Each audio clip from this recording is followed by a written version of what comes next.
afternoon, happy Sunday, and welcome back to the Zig Zone, WBGU 88.1 FM show with everything going on in the world of Bowling Green athletics.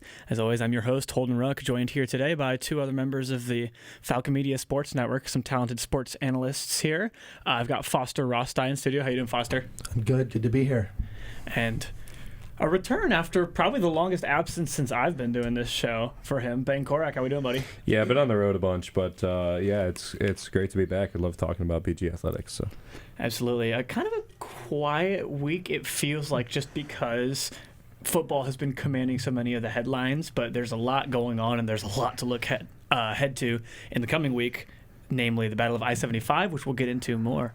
We're going to step away for station identification real quick, and when we come back, we're going to get right into the action, talking a little bit about what's next for that BG football team. So don't go anywhere. You're still listening to the Zig Zone on WBGU 88.1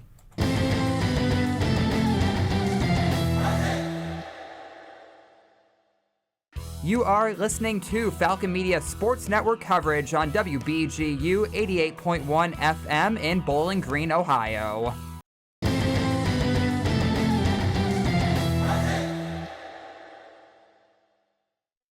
We're back here for the Zig Zone. Foster Rosti, Ben Korak, and myself, Holden Ruck, and we're going to get right into the action.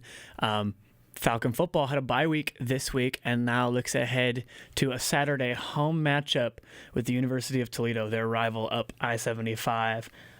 Gentlemen, what are you expecting to see out of this one? hoping. Sorry, the mic wasn't on. I didn't turn it off. Yeah, hoping to see a win. Obviously, Toledo's a pretty good team. They've already been beaten this season as well. So, I think coming into the season, we were chalking Ohio and Toledo up as losses. Obviously, Ohio was a loss, but I think Toledo's still certainly beatable. And, if the last few years have said anything, it's that anything can happen in these games because it goes any which way. So I don't think there is like a clear favorite here. I don't think. I think it's still pretty tight. I think they can play the identity and certainly win this game. Yeah, and you have a really good chance to turn your season around after a rough loss to Ohio, who we just saw lost to Ball State. So after, anything can happen in the MAC. We saw it last week.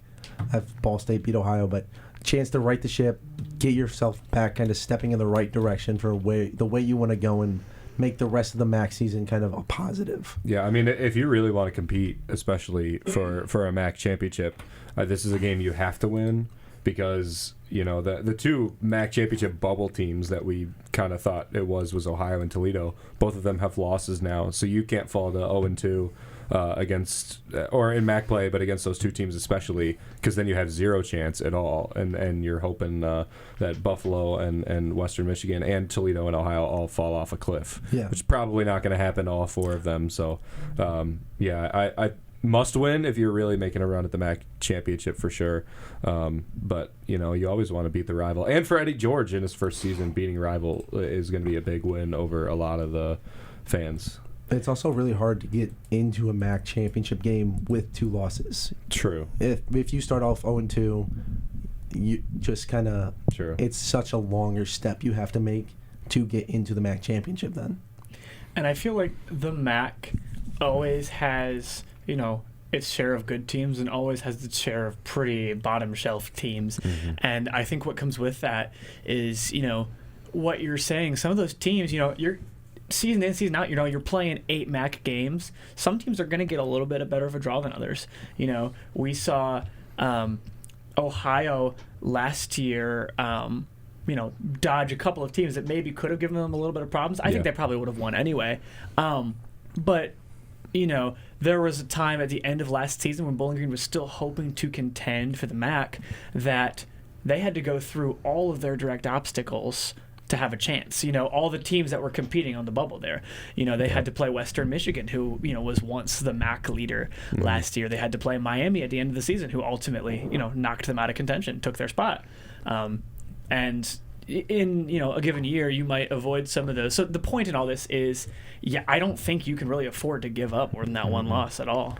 No, but also I think you do have a beneficial schedule overall, just looking at it, not in terms of a MAC championship, because even if you lose to Toledo, like Buffalo is the only other like really good, like they're a 2-0 team, may or may not be really good. That the jury's still out on how good they're going to be. But the rest of your schedule, like Central, Kent State, Eastern, Akron, and UMass, those are all like, if they're not layups, they're as close as you can get for BG. So it's not even like completely over. Granted, 2 losses is nearly impossible to make.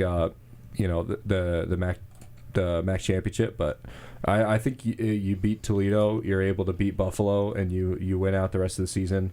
That would be a 9-win season. You'd only have 1 loss in conference play. I think that's pretty strong. More than pretty strong. You'd make the MAC championship with that. So I think that should be the goal, and that all stems with a win. If not just a rivalry game, that makes it very important to win against Toledo. Kind of bury them as well with 2 losses. And that sets Eddie George up great after season 1. Yeah. I mean, for all the recruiting, all, transfer portal students coming in, that sets him up like, this was year 1. Look at what we've done. Imagine what we can do if you come here, you have the years, we coach you up. What can we do? And you know what I think would really help stamp that and solidify that messaging to, recruits and anybody is getting, that elusive bowl win that has evaded the Falcons for a couple of years. Yeah, and I think, certainly not out of championship contention yet. We're going to hear in a little bit from Jacob Harris, who sat down for an interview with us. But, he talked about a lot about the championship mindset in the locker room. These are that's the expectations of that team, and that's something that Coach George brought here immediately. And whether or not that stays in contention for them, like, that mindset still motivates your push towards postseason in some way, because this isn't a team that's going to be satisfied missing a postseason opportunity, whether it be a bowl game or otherwise.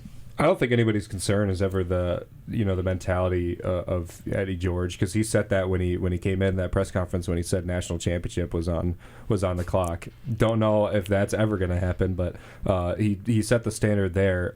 It's just, do you have enough talent to be able to beat Toledo and Buffalo to win out the rest of the season and to make the MAC championship? Also, you got to remember last season with Scott Loeffler at a team everybody thought was very good. He went 7-6, I believe, counting the bowl game loss. So you went 7-5 essentially. And with the schedule the way it's set up right now, you could tie or beat that with a team that everybody thinks is probably less talented in the first year of a brand new head coach at his first time in the Mid-American Conference. So I think there's certainly a win to be had here. That all starts with a win against Toledo at home, which in front of your own fans is mandatory as well. Yeah, I think the biggest difficulty of this one, besides the fact, the inherent value of the rivalry game, is just you don't want to start 0-2 and just like the skid that can happen from there, because I look at that schedule and I'm with you. I see a lot of teams that I think the Falcons are better than, and they should be able to beat. But then you even look at some of the results from around the MAC yesterday. Ball State beat that Ohio team, and I don't think Ball State was really on anybody's radar as a particularly talented team. And I think Ohio's kind of been the odds-on favorite, especially since that first Toledo loss. So that reminds you once again that, it could be anyone's day on any given day in the MAC. And I really feel like you can't overlook, games like the trip to Eastern Michigan. That feels kind of, I don't know, that feels kind of like a trap to me. And that's far down the line. Maybe we'll be talking about this team totally differently by the time Saturday, November 8th comes around. Yeah. But at the same time, you look at that team. That's a team that just lost by 1 point to Buffalo, who we've kind of, I think collectively considered one of the better teams in the MAC. And they can be competitive on any day. And so if just starting, I don't think the mindset will falter about like the expectation for this team, but it's kind of hard to dig yourself out if you get stuck in the mud early. And I just think I think it'll be more of an uphill battle and really test a lot of the leaders in the locker room if they are to start 0-2. Losing this game to Toledo. So. Yeah, just looking at it, I think 0-2 is a death sentence for the MAC championship. Especially Foster made a good point about that earlier, but also, like Western, they're not like they play Miami, Ball State, and Ohio. They have left, and Ball State may not be great, but they just upset Ohio. I think Miami's a better team than they're getting credit for, and Ohio's probably needing to win out now. for their best chance. And also Buffalo, who's the other 2-0 team, has Bowling Green, Miami, and Ohio to end the season. So they have tough teams to see as well. So it's going to be tight. You can't afford to be dropping any games. And while you're probably going to be favored and probably should beat all the teams the rest of the way, Eastern could be a sneaky team. Buffalo's 2-0. There's a reason that they're 2-0 right now. I'm not really too scared about UMass, but it's the MAC. Anything can really happen. So, I mean, just think about how well you're setting yourself up if you take a win against Toledo at home going into Central Michigan. Also at home, you're just setting yourself up too well to not consider being at Ford Field come November or whatever it is, December 6th. And that's another complication to me also. What I was saying about the year in and year out different teams. Western Michigan and Miami, 2 teams that were in contention for the title until late into the season. I know Western Michigan had a collapse. Miami made it there, but Western Michigan was leading at I want to say 6-0 conference record prior to the last couple weeks, something like that. Yeah. They led. I mean, they were the team. I think actually through. Bowling Green, that was kind of the downfall. Started with they BG skidded at the hard Doit after Bowling Green. Yeah, because I think we waxed them pretty hard there. A pretty convincing win. Very cold night in the Doit. Yeah. It was freezing. But you don't, if you're Bowling Green, you don't have the opportunity to play either of those teams, and that's where the slip up is concerning. You always have to. A win is a win, regardless.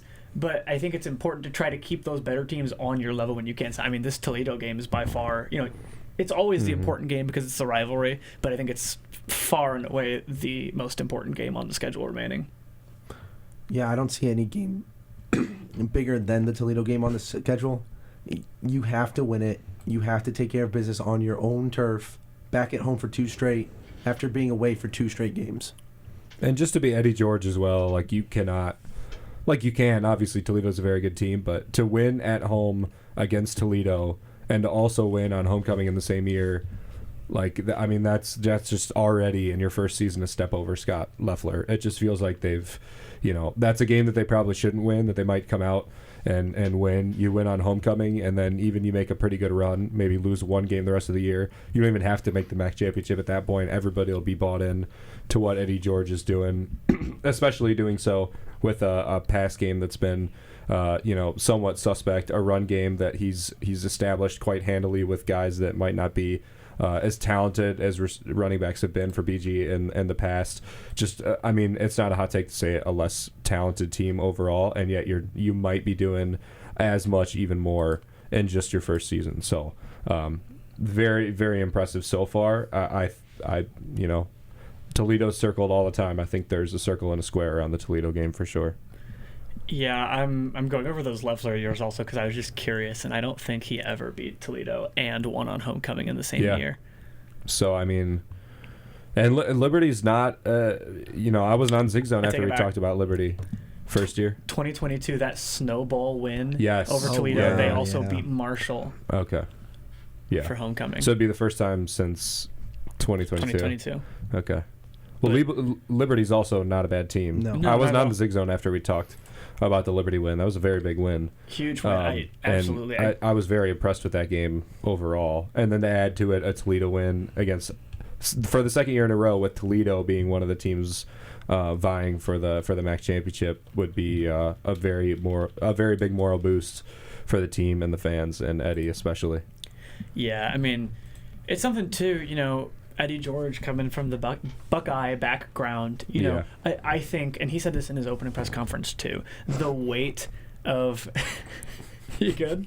Yeah, I'm good. The weight of any rivalry, and especially this rivalry game, is not lost on any of them. He comes from the game. I think many would argue the biggest rivalry in North American sports. So I think they're taking it with the amount of serious thought and preparation. Yeah. And thankfully, it's on a Saturday at noon, where hopefully a lot of people will be. I'm expecting a lot of people to be there. Yeah. Probably as many as homecoming. Yeah, I would really hope. With the showing we've had of fans at tailgates and at least for students, why would you go home this weekend? You're home for spring break. for the next 2 days. Mm-hmm. So at least everybody's going to be in town. What do you do on a Saturday in Bowling Green when you're playing Toledo? You're going to go to the Toledo game. Yep. So you pack the doit. For you watch sure. football. For sure. Tough place to play when it's packed. Oh yeah. Yeah, as busy as the stadium has been, it's been packed for the other home games this year. I think it's going to be kind of wild. That's a stadium that you're shoulder to shoulder on a Tuesday night. That's what that rivalry means. A cold November Tuesday night, and you're playing it noon in October. Yeah. Probably going to be a little hot. Hopefully And a cold nice. Tuesday night that people still showed up. Yeah, a ton of people still showed up. I was at that upset win at the Glass Bowl in 2022.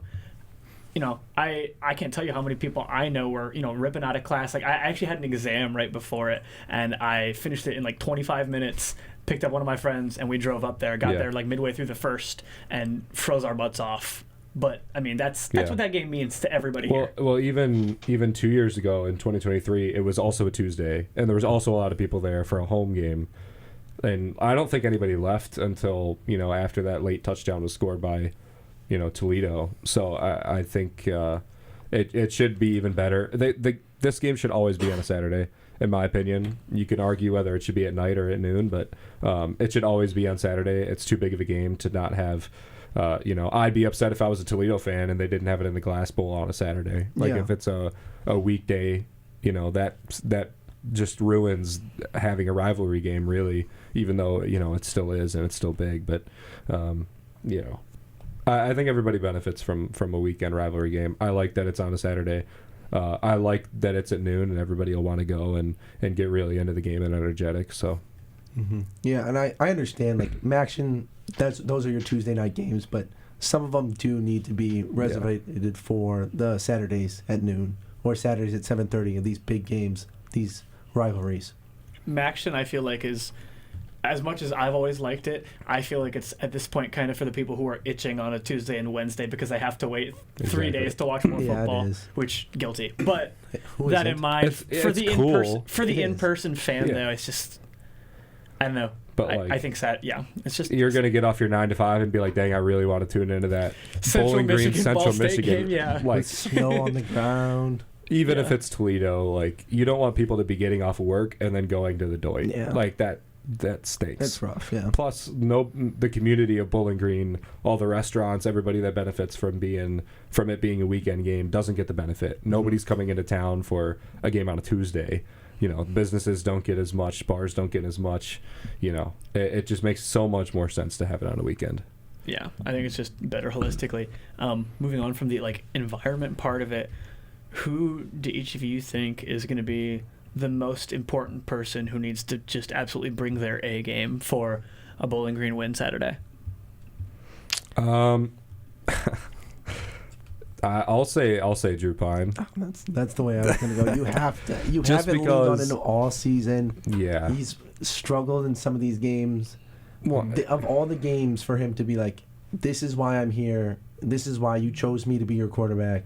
Yeah. This is why I chose Bowling Green, is to win these type of games. Exactly. This is his point to step up, and be like, right the ship, follow me, here's what we got to do. Yeah, the biggest game in MAC play for sure, and the second biggest game in MAC play, which was last week against Ohio, 1 touchdown, 3 interceptions. So if nothing else, he just has to have a redemption game and make sure that Lucian Anderson isn't taking his job, because I think it should be Lucian if he throws more interceptions than touchdowns again, because that's unforgivable against a rival. At least throw nothing, and rely on your run game like you have a lot of the season. So I'll say Drew Pine. I think the run game is going to be as decent as it's been, or good as it's been, because it has been good. It's been stabilizing the offense, and I think the defense is going to be strong as well, because that's effort, and Eddie George is a heck of a football coach. But Drew Pine's really got to be consistent. They have to have a pretty established passing game, and he's just you can't turn the ball over. You just can't. Yeah, you just have to find your throws, and if they're not there, get out of the pocket, get rid of it. Don't get those intentional groundings. He's not a bad scrambler either. No, he's not. He's not bad. He's done it a couple of times for big gains. So, yeah, I'm optimistic too, because when you look at quarterbacks, really on any level, I think some of the guys that are really special, when they struggle, you'll see them respond, throw a pick and then turn around and lead a 95-yard touchdown drive. I mean, there's plenty of guys like that. A lot of them, the greats will do quickly, that. Yeah, the greats will do that. Quickly correct course, realize what they, where their struggle came from, or what happened, what they were looking at wrong, etc. And I think that's really hard to do, and I think that's like a high expectation to have, and that's why, like, after thinking about it for a while, I wasn't completely discouraged by the Ohio game, because it didn't get better in the moment, but sometimes you need to just get off the field, get back to the film. You know what I mean? Yeah. Get back to your home stadium. Once the second turnover point of that game is like, well, that kind of feels like it's like you're just stuck in what's not the kind of day you want to have, and you kind of just got to get out of it, I think. So I don't know. I think with the bye week, a lot of time to reflect and prepare for this Toledo game. I think I'm prepared to say I think we will see the best Drew Pine performance we have yet against Toledo. I think he's going to rebound in a big way. Prepared to be wrong. I've been wrong before. I think just everything sets up really well for Pine to have a strong day. So I certainly hope to see that, because I'd like to see the Falcons get that homecoming win. But I do. I think you're both hit the nail on the head, though. I think it does rest on Pine's shoulders to get the team across the finish line in this one. I think everybody else has been reliable. Like they've all, like, the run game, the defense, the offensive line, they've all shown that they are reliable enough. He's just the only piece that, like, he needs to be at least solid. I mean, I think if you get a solid performance out of Drew Pine, what's his best game right now? 274 yards on 29 completions, a touchdown, no interceptions against Cincinnati, which was a loss, and a lot of that came late game, but he still actually played pretty well. He has not had another 200-yard game. He hasn't had a game of more than one touchdown. In the last two games, he's got all 5 of his interceptions, and that's against, granted, a good Louisville team and a good Ohio team. But, like, he's got to have a bounce back game. If he doesn't, then you're probably not going to beat Toledo, and for the rest of the season, it's not looking too fantastic. And to boot, Toledo's got a very good defense, So yeah, I mean, you can't be turning the ball over to a team with you have to keep that defense on the field as long as you can. Mm-hmm. And I think too. Over the weekend, Cincinnati got a big win on a ranked Iowa State team. Yeah. Mm-hmm. I think, you can play the rock, paper, scissors of, okay, does this mean this team's good? Is this team bad all day? But at the end of the day, his best performance coming against Cincinnati, that doesn't just happen by accident completely. And I think I think we could really see a strong rebound, and I'm hoping for it, because the team is going to need that if they're going to be able to take this one. Yeah. I want to go around to the MAC a little bit while we're on football. Some just interesting results. We kind of touched on the two big ones to me already. Western Michigan beats UMass 21-3. That's what I'd expect. Don't really take much away from that. Akron over Central Michigan 28-22. That's maybe a surprise to me. I don't think Central's like particularly strong, but just knowing what the Akron program has been like historically, they're not eligible for a postseason game this year. Yeah. And despite that, respectable. Any conference win is a good win, and I was a little surprised by that result, just because it's never a wasted season, but it feels like there's less for them to play for, and it makes that kind of postseason ban you question man, what's going on with this program, but a win there for sure. Miami of Ohio beats Northern Illinois 25-14. Again, I'd expect Miami to take care of business against some of those schools. Yeah. Miami's better than the record's going to show, because they played a very tough non-conference slate. I forget exactly. Oh, here it is. Rutgers, Wisconsin, UNLV, Lindenwood's pretty bad, and you beat them 38-0. So I think they're better than their record's going to show for sure. So I could see them doing damage, kind of like Western Michigan did, where they weren't necessarily on big radar and then went on a big run and took down some pretty good teams. Yeah, the two games I was more surprised by, Eastern Michigan Buffalo, an overtime game, 30-31. The Bulls take that one. I think Buffalo's a pretty good team, but a close game with Eastern Michigan makes me wonder. Like I said about that trip to Ypsilanti for the Falcons down the line, I think that could be I think that's one where when we first started talking about the Falcons' schedule on this show, we kind of chalked it up as a probable win. And I would still pick them right now if you asked me. But I think that could be a really competitive game. And then, of course, Ball State 20, Ohio 14. Yeah, that's the I big did one. not see that coming at all. I don't think a lot of people did. Especially Ohio playing well against some very good teams and then turning and dropping a stinker against Ball State. I just didn't, I think more or less that's going to be kicking the pants Ohio needs, and they're not going to lose the rest of the way, most likely. But quite possibly that could be a MAC championship ending loss for Ohio, for a team that was probably the favorite for the MAC championship coming into the year, especially Parker Navarro not playing that great. Like if any team has to win out, it's them, because otherwise they're going to be in trouble. That's a pretty poor loss. And you can't say we're looking ahead like some teams do. They look past an opponent. Their next opponent is Northern Illinois. Yeah, exactly. They weren't looking. So if ahead. anything, they're not looking at Northern Illinois, and they're looking at Ball State. They just came out and played a very bad game, and Ball State took full advantage of that. And beat them. Yeah, they did. And I don't know. I'm looking at the stats because I don't know who it says more about in that game, the Ohio Ball State result. But almost even on first downs, 18 for Ohio versus 20 for Ball State. Total yards, 356 versus 357. That's like even. Yeah. 188 versus 185 passing yards. 168 versus 172 rushing yards. 5.4 yards per play versus 4.8 yards per play. Like really, really similar games. And this is where it gets really fun. Third down efficiency, Ohio was 50%. Ball State was just under that, 9 for 20. Total plays, Ball State had 9 more. Time of possession was like 3 minutes different. No turnovers for either team, no fumbles or interceptions. But Ohio had 8 penalties for 90 yards. Ball State had 2 for 15. Yeah, that'll kill any team. That'll do it any time for a team. It's probably a combination of that. Ohio's defense couldn't stop anybody, and Ball State just played out of their shoes. I think it was just a combination of a lot of bad luck for Ohio and good luck for Ball State coming together. Now, I don't think this is going to be a big game. I don't think we're going to look back on the game and be like, wow, Ball State really started it here. We're just going to be like, Ohio lost and won out the rest of the game that they should have won, and it just made their path to the MAC championship harder. I think that's what we're going to look at. But it's the MAC. We'll see. Ball State could actually just be that dirty. They could have put it all together right here.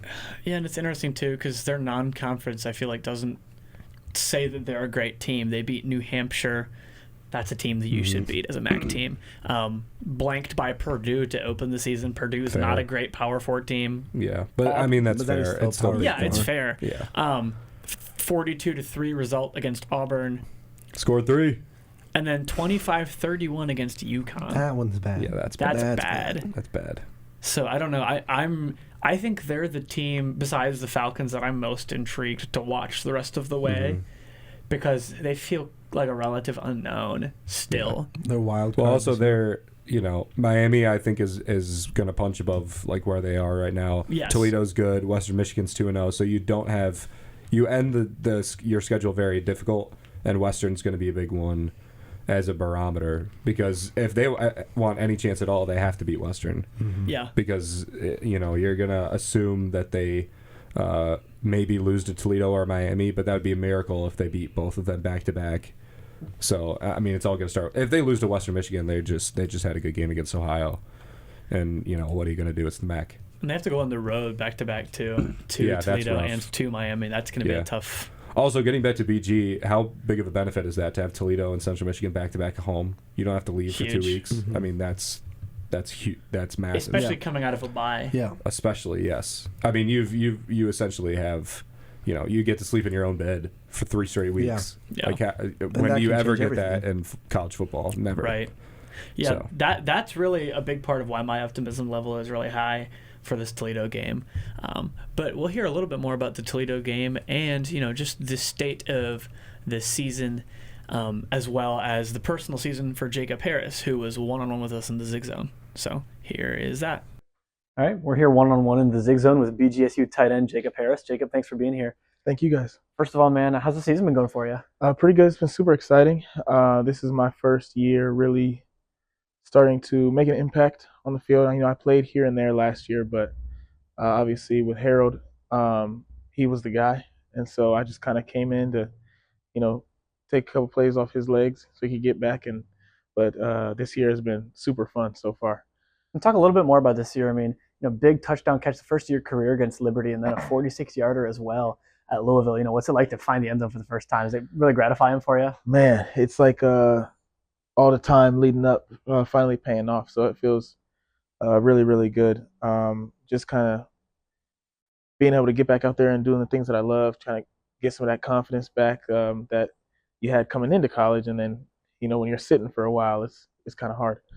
For sure. And you talk about sitting for a while. I mean, you look at a tight end room last year, Harold Finn, guy playing on Sundays right now, and even the veteran Levi Gazaric, local product and fifth year, with a lot of experience. What kinds of things did you learn from being in the locker room with those guys? Oh man, I was able to learn a ton from those guys. Just how to practice, the ins and outs of the position, because coming out of high school, I was playing receiver. So transitioning to tight end, the blocking aspect especially was a little bit tough, and then like the football 101 stuff that I didn't necessarily have to worry about out at receiver. That stuff was huge, and those guys helped me out a ton. Talk a little bit about that change, coming out of high school as a receiver and kind of converting to tight end. What did that look like for you? Like I said, blocking was the biggest part, and then obviously I had to put on weight. I think I've put on like 45 pounds since I got here. And so not only putting on the weight, but then learning how to use it, kind of readjusting to my body again was a big part for me. And then just, the little small details about playing tight end, fundamentals and stuff like that. And how do you think, coming into your own and really learning, your skills at this position, can benefit the offense and the team for you? Obviously, being a bigger guy, I think I create some matchup problems. Going back to the Liberty game, we're down there in the red zone. My coach, Dwayne Alexander, he's our tight ends guy. He asked me, "Do you like the matchup?" I said, "I love it." And then we threw the ball up, and then I was able to go make a play. But using my size to my advantage, just having a guy that doesn't even necessarily have to be open, but he's going to be able to box the guy out and be able to go make the play at the point of attack. But just being that, and then you make a couple plays, defense starts adjusting, and that opens up stuff, on the other parts of the field. So I think that is the biggest thing that I bring to the table, and the same with a lot of our other guys as well. We have a really deep tight end room. And talk a little bit, that Liberty game, really big marquee win for the team for this season. And, you've been with the program for a couple of years now, for homecoming in particular to get that win. How special was that for you? That was awesome. I mean, I hadn't been here in the time that I had been here, we hadn't had a homecoming win. I don't know how long it had been before that, but when we're pulling in and you see a ton of people out in the parking lot tailgating, and you get in the stadium and the student section is packed out and super loud, and the environment is awesome. You want to be able to reward the fans and the community with a victory, and I'm just glad we were able to do that. And you talking about that environment, the passionate fan base there. I think this year, anybody who's been to the Dwight can tell you it's been as passionate as ever. And I know a lot of that comes along with the arrival of Coach Eddie George. Talk a little bit about his impact in the locker room. I mean, to be able to see the culture shift, and just how, I mean, I've said it from the beginning. This is the most connected I think we've been as a team since I've got here. In my room, I can feel it in my room, and then it even extends outside of your position groups, where you feel just as connected with the other guys as you do with the guys that you are spending the most time with. And I think when you have that relationship with your other teammates, it allows you to trust them more, and that guy is going to do his job, so you can go do your job. I think fans would probably expect it, seeing the name Eddie George as the coach. But you guys this year have really committed to a strong running game. What's that like for you as a player who is a pass catcher but also contributes heavily in that running game? It sets the tone, and the run game opens things up for the pass, and so you got to do both. You can't just pick one. So our backs are outstanding. We have a crazy depth in that room as well. I mean, when you could sub guys in and there's no drop off, and you could just keep going at them, the defense doesn't get a chance to rest. And so those guys have done a great job so far throughout the season. Talk a little bit about the environment that you've been playing in, in these home games at the Dwight, and how that's impacted the game and the support you felt. I mean, you can just coming out, you can feel the energy. It's super positive. Obviously, everybody dreams of like growing up playing big games. Stadiums loud and crowd cheering, going crazy and stuff like that. So, you know, there's a home field advantage for a reason. So to be able to have such a strong home team like presence in the stands is huge, and the fans have done a phenomenal job so far. You talked about the vibe in the locker room being very together. Everyone's on the same page. How do you carry that into the rest of this MAC slate? What's the confidence level going into the rest of this MAC schedule? Yeah, it's more important now than ever. Really, this is when starting last week was when our real season starts. Obviously you want to win those games. Um, Ideally, we would like to be undefeated. You want to win those games early on, but I mean, in terms of MAC championship and stuff like that, the things that we all strive for, now is the time, and it's really crunch time now, and that togetherness is what's going to carry you through November, because along the way you're going to have adversity that you're going to have to face, and our ability to stay together, stay the course, keep our goals the main thing, is going to be the deciding factor. Absolutely. Looking at a team like yours, there's always going to be in this day and age, losses in the transfer portal, losses to the NFL and graduation. And in the first year of a new head coach, I think a lot of people from the outside thought that, BG might take a step back, but it doesn't feel like in mindset that's happened at all in the locker room. Why do you think that is? Um, you know, Combining the guys that we had already with the talent that we've been able to get out of the portal, we have never really felt like it was going to be some sort of like rebuild or anything like that. I mean, we have so much talent on our team, and we just have to. The tough part is with the portal is getting that culture. That is what has really killed it. A lot of places is the portal. You got new guys, so many new guys in every year. You don't really have a chance to build a culture, but that is one of the things that we really honed in on even from the beginning. We made it a point to get to know each other and make sure that we had a bond and it wasn't just transactional. Has that been a point of emphasis, in the locker room and from the leaders on the team as well, kind of getting everybody unified under these same ideas? Yes, I mean, we do like every day of the week, we have a different position group that'll come up and do a presentation.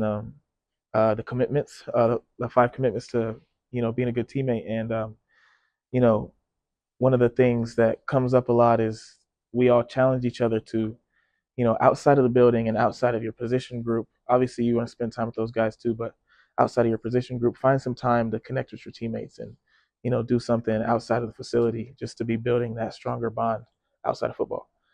Well, you're, really starting to shape your own name here as a Falcon, getting some touchdowns and really contributing heavily for this team, a really important role. And obviously, your dad, a well-known Bowling Green legend in his own right as well. Talk about that, how that kind of affected you coming to Bowling Green and, how the community, how you felt that as well. I think it's been awesome. You grow up, I'll play the old college football games as a kid, and I'm recreating his team from back in the day. So being able to come here and play in the same stadium where his jersey number is up in the top of, and just being able to look up and see that every day in practice and then during the games, is really, really cool. These are, the things that you dream about, really. And so to have an opportunity to not just be here, but now start to make an impact and make a bit of a name for myself. Um, Obviously coming in, you have big shoes to fill. But I don't really even look at it that way. It's more of an opportunity for me, to kind of write my own story. And then with Harold, you got that coming in as well. So I've just taken it as an opportunity to, kind of make a name for myself and, put myself on the map in that regard. And, plenty of players don't come from, a family with a football pedigree like that, and plenty do. How's that shaped you as a player, even from a young age, growing up and first getting into the sport to, the big contributor that you are now? Yeah, I mean, even as a kid, my dad has always kept it super real with me and my little brother. And so, there's no sugarcoating in our household. I started off playing quarterback because I wanted to play quarterback like he did. That went well for a while, and then, he said the game started speeding up. I don't process information fast enough to be a quarterback, so I moved to receiver. That we had success at receiver, and that's kind of where I found my lane. That was where I found I had the most success. He's always been, you just kind of put him out there and see what he's best at, and then we adjust with that. He's never tried to make me or mold me into something that I'm not necessarily. So, we found our path to receiver, and then being able to play receiver but have the quarterback perspective, I think was really good for my development. You always, if you're on the same page with the quarterback, you're more likely to get the ball, and the connection between you and the quarterback can be better. And so being able to have that quarterback perspective in the back of my mind helps me as a pass catcher to be able to make things easier on Drew, because I know those guys have a lot of stuff on their mind, and having to wonder where I'm at or where I'm going to be breaking is just not something that needs to be added on to that. So I try to make it as easy on the quarterback as possible. I'd be remiss if I didn't, talk about the fact that, in a bye week right now, how important is that timing to you, and do you think it is to the team? Yeah, I think it's obviously we got some guys banged up in the past couple games, and so the bye week has allowed us to, get our bodies back, and especially I think it couldn't have come at a better time, especially going into the big rivalry game next week, and then the rest of MAC play. I think this was really perfectly timed. It allows us to get our bodies back, kind of get back on track following the loss to Ohio, fine tune some things that we felt like we need to fix, and I think we're going to have a really good plan and a really good rest of the season. You've been around BG for a while. Obviously, your dad played here, as we said, and also, you've been with the team with a couple of seasons. But now this is kind of your first Battle of I-75 as one of the go-to guys. How excited are you to get out there, especially with this home crowd? I am super excited, especially at home. I've been looking forward to this for a while now. So I played a little bit in the last year's game, but obviously not even close to the extent that it'll be this year. So I'm excited to get out there and make an impact on the game and come out with a victory. What's the number one message in the locker room to the guys from the coaching staff going into that rivalry game next weekend? Really, we don't have to do anything special. We have to play to our ability.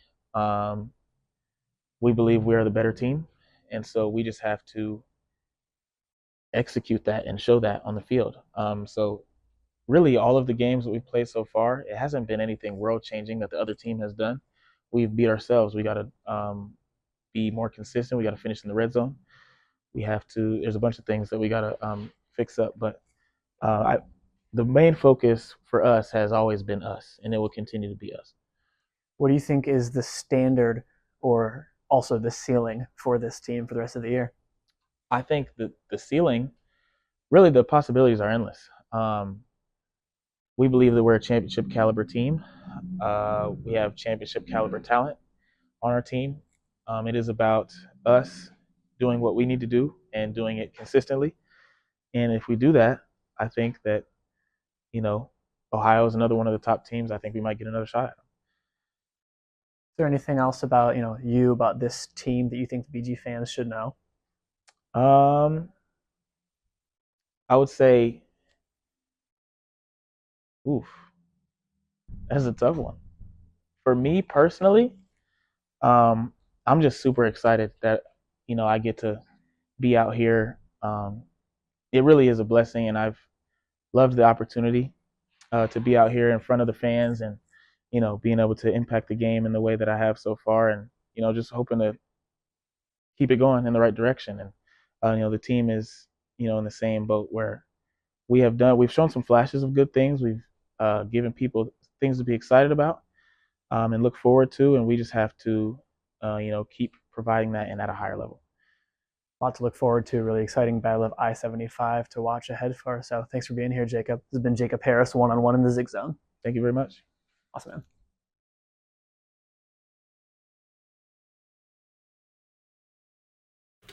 That was Jacob Harris, 1-on-1 in the Zig Zone, as I said, and really a lot of perspective there, kind of emerging as one of the better pass-catching options on the team.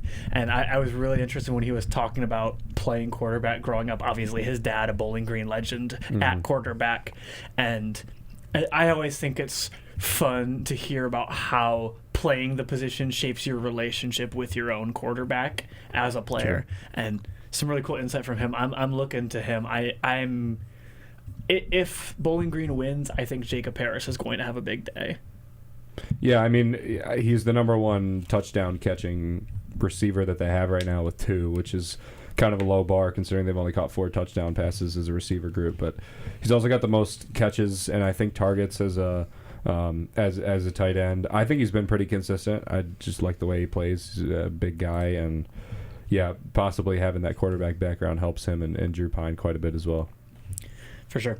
We're going to wrap up that football for now. The Battle of I-75 is coming up this Saturday at Dwight Perry Stadium. And, of course, Falcon Media Sports Network, as always, will have full coverage of everything going on with that. The broadcast, as well as written coverage on bgfalconmedia.com, highlights on YouTube, BG Falcon Media, and much, much more. So stay tuned to all channels for that, because it's kind of the Super Bowl around here. It's the big one. So I'm excited, as I think pretty much everybody is.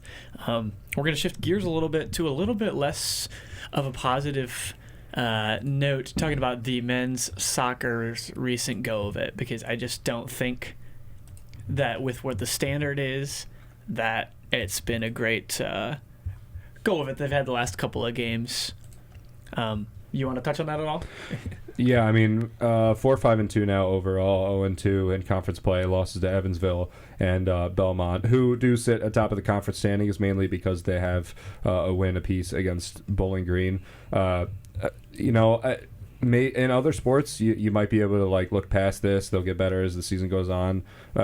Foster and I were actually talking about this just a second ago. The Missouri Valley Conference is so tight. There's so little teams that there's really no margin for error.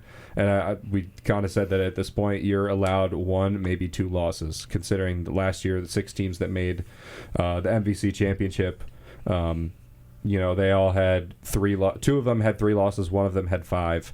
And they made it in. It's rare that even a 5-loss team made it in. I believe that was UIC. So you're probably allowed 1 more loss to give yourself the best chance at making the MVC championship, and then you can go on a run from there. But just back to back, Evansville 3-0 loss, Belmont a 4-1 loss, lost by 3 goals both times. I mean, that's a rough look to start Missouri Valley Conference play, I think. Yeah, and that 1 loss is 1 loss, and you're still comfortable that you're able to get in. Any more than that is you're hoping things just kind of fall your way in Missouri Valley Conference play. But you have 5-6 games left. You have to win out. You have Bradley, you have Drake, who are both going to be good teams. Western Michigan, UIC, Northern Illinois. You have your work cut out for you if you're Bowling Green, and you have to figure out where is everything coming from. How are these teams putting up 4 goals, 3 goals for Evansville? How are they getting this many goals? Well, and you're getting new looks as well, because Evansville, I believe Enzo Gil played, gave up 3 goals. It was Jason Ball against Belmont, who Jason Ball threw up a 0 against Northern Kentucky at home. Yeah. But then in Nashville, not so much. He gave up 4, and I think he had 4 saves as well. So not the greatest start to Missouri Valley Conference play for Jason Ball.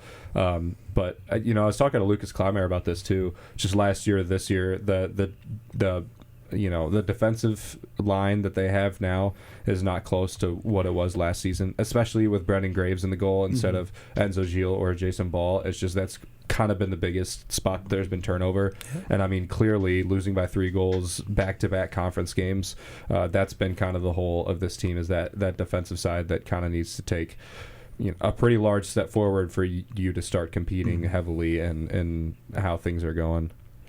And I think something really troubling, too, about those results is maybe not even the defensive side, but that margin shouldn't be that wide. You've got a team with an offensive duo like Trace Terry and Bennett Painter. I mean, we always talk about them. It took until the Belmont game for the Falcons to have a goal scorer other than Trace Terry and Bennett Painter. Saul Rios got the first of his collegiate career. but he's the only one outside of those other two guys to score a goal this season. So when you've got a defensive, like a back line, I mean, they're clearly just not there yet.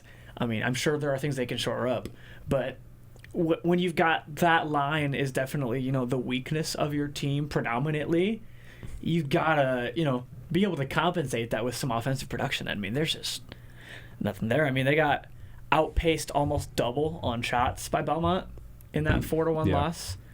I mean, just not much good to take away from either of those games. Yeah, and I would argue too, like in any sport, you're that has, you know, a goalie and a defensive line, your goalies are going to be kind of bolstered by the defensive line, and your defensive line is going to be bolstered by the goalies. So it's not just one or the other.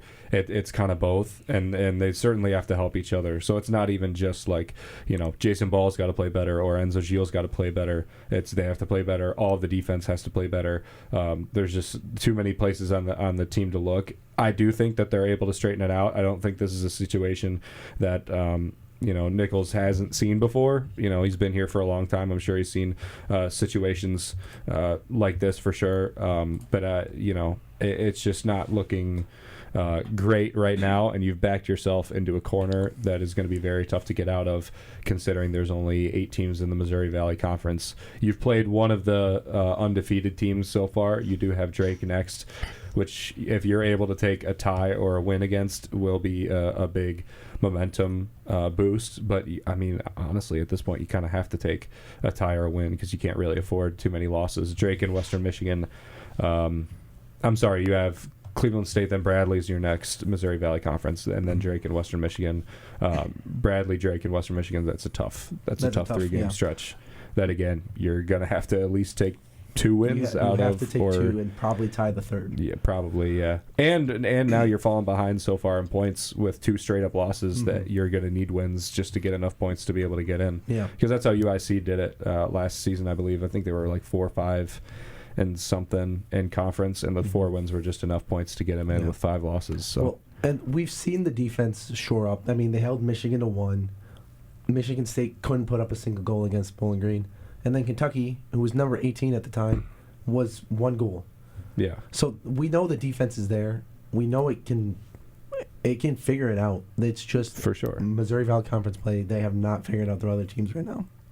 And I mean, like you were saying, you know, I don't want to get doom mode just yet with this team, but I mean, you're staring down a tough schedule here. You know, Cleveland State's your last non-conference action, and that's in Cleveland.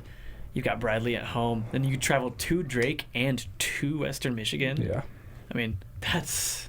Yeah. I think that Western Michigan game you're circling regardless of where that is, regardless of what year it is, because that's just a program that we've seen what they do. For sure. The thing that does at least console me a little bit is knowing that Bennett Painter and Trace Terry are one of the best scoring strikers in the nation. Like, they're probably some of the best 2 that you can get on the same team.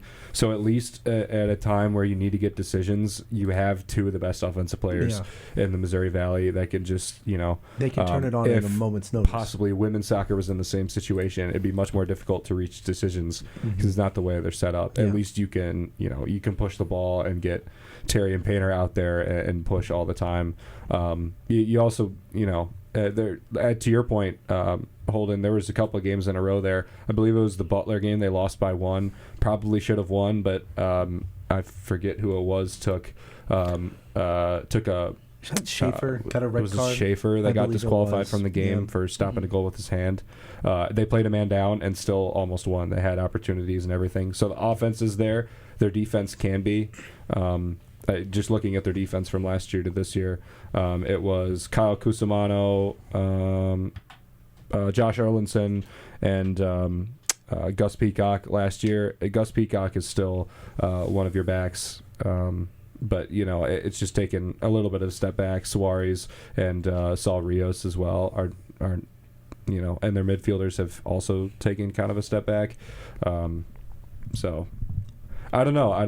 It's just tough to figure out where you go. Do you focus more on scoring as much as you can, just accept that the defense is going to give some up, or do you really focus on, what your defense is doing and try and shut off the scoring when you can?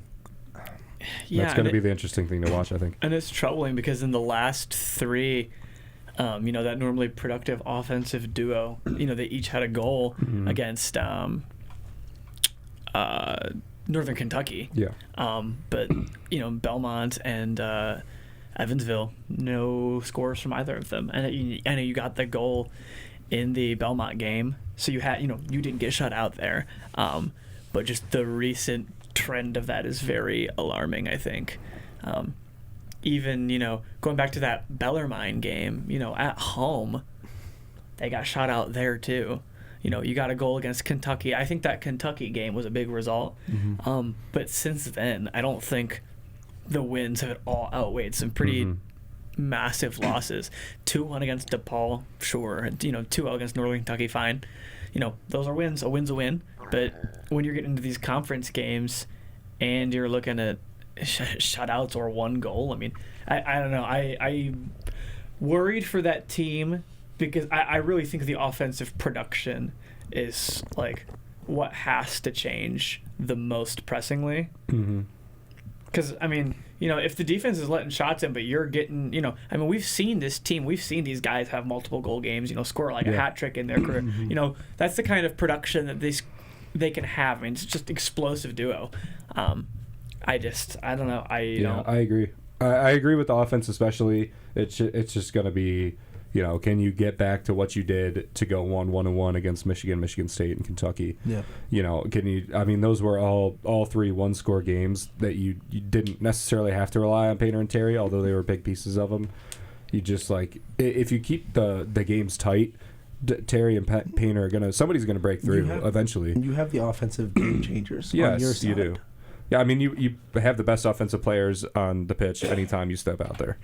So I mean, it's getting the mids and the backs back to where they were before, and again, Bradley, Drake, and Western Michigan. Bradley less so, but Drake and Western Michigan are, you have to take a win and a tie against Drake and Western Michigan to have the best chance, and that's also assuming you can come away with at least 2 wins and a tie against USC, Northern Illinois, and Bradley. So it's not necessarily over. You just not put yourself in the greatest position. You're not in the greatest position if you're both great. You're actually in the worst position currently at 0-2. So, and you've got a short week here, going into Tuesday game with Cleveland State. Hopefully they can use that as some sort of, opportunity to fix some of these problems, because that Bradley game Friday night's going to come quick. And I have to wonder, if there's more production we can get out of, other guys, like the midfield especially, maybe to help that duo, because I mean they only had 8 shots all night against Belmont, and that's not a recipe to finding the net a lot when only 3 of them were shots on goal. Yeah. The one I feel like everybody was high on at the end of last season and hasn't been too present. I think he's come off the bench a lot. Is Rajko Bajorov. He I think had a big goal in the USC game in the first round of the MVC tournament last year. It looked like he was going to be a pretty well scoring midfielder, and he's got 1 assist this season on 9 total shots. So his offense hasn't really been too great.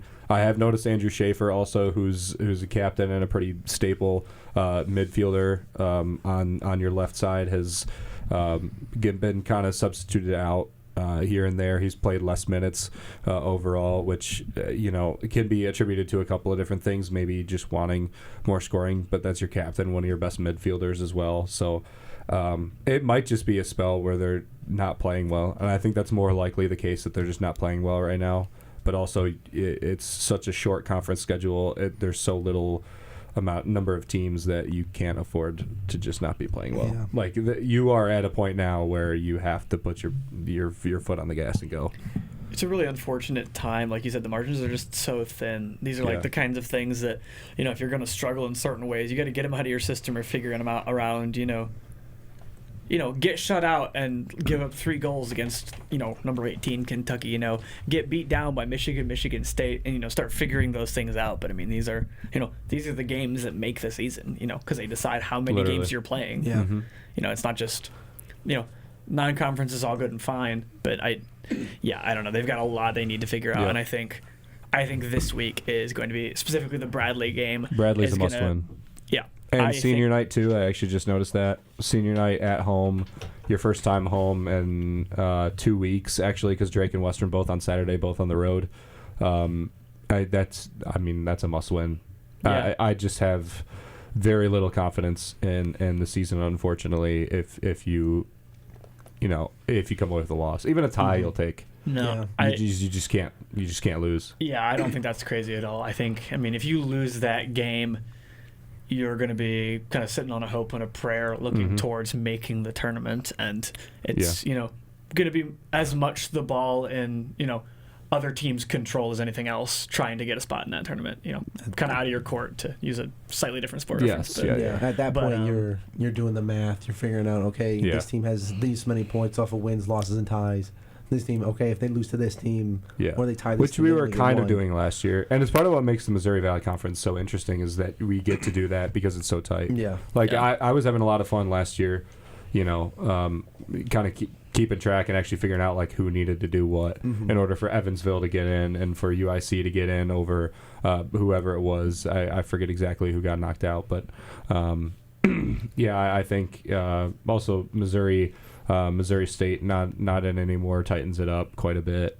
That's another great team that you don't have to worry about. But again, they're all very tight teams. Drake and Western Michigan, who are coming up, very good teams. Yep. Yeah, it just sort of sucks that they're in that situation of, potentially, I think with a loss at against Bradley at home, you don't control your own destiny anymore. Really, after that, you could win out and still be in trouble. I'm not saying it's out of their hands. I think if they win out, there's a good chance that they could make it still if they lose that game. But I mean, there's a chance they could just, kind of. But again, done. it's just the pressure thing. Like, you can lose the game, but you have to win out. You can't even like tie a couple of games. There's like zero room for ties at that point. Like, if you beat Bradley, you are completely okay tying both Drake and Western Michigan. Yes. Because then UIC and NIU, you have to go get decisions, but it's so much easier to do so. Yeah. As opposed to losing or tying Bradley, you're going to have to take one decision probably against Drake or Western Michigan, and then UIC and NIU are must wins again. Yeah. So, must not lose, I guess, for the rest of the season. Must not lose for the rest of the season. So, which is it's just a in weird winning way to good. say. It's not about winning; it's more about not losing. Yeah, you can't lose. Yeah. Oh. Well, I think all eyes are going to be. Cleveland State is the first game, but I think all eyes are really going to be on that Bradley game. They are. Another Yeah, MVC matchup. I don't think they're even going to worry about. I wouldn't. It might be nice to get people back into the right shape, but you could lose that game by 4 as long as you get yourself back into. As long as the defense looks much better and the offense is like you figure some stuff out before you stay on for Bradley. As always, BG Falcon Media and the Falcon Media Sports Network will have coverage of that game from Cochran Stadium here on Bowling Green's campus. So make sure you stay tuned to BG Falcon Media on all relevant platforms to keep up with that game. We're in the second hour here, so we're going to step away for a quick break for station identification. And when we come back, we've got a lot more to go with women's soccer, volleyball, and the start of hockey season making its first appearance in conversation on the Zig Zone, something that Ben Korek's smirking about in the corner. So don't go anywhere. You're in for an action-packed second half of the Zig Zone here on WBGU 88.1 FM.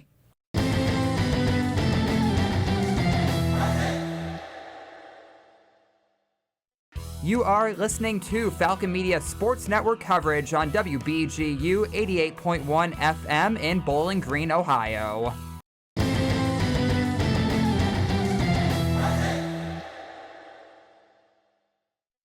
Welcome back here to the second half of the Zig Zone, joined once again by Foster Rostai and Ben Korek. I'm Holden Ruck, and we were in a little bit of a downer note, I think, with some of the men's soccer results, but I want to, look up, because I think things are going quite well on the pitch for the women's soccer team. Gentlemen, you want to go into that a little bit? I think the biggest thing that you look at, you haven't taken an L in MAC play. No, you haven't. Yeah. Yeah, I think it's always weird to look at ties, but Toledo and Eastern Michigan back-to-back ties. Also, you tied Western Michigan. Also, you tied Ohio. You have wins against Kent State and Central Michigan, who are teams that you should take wins against.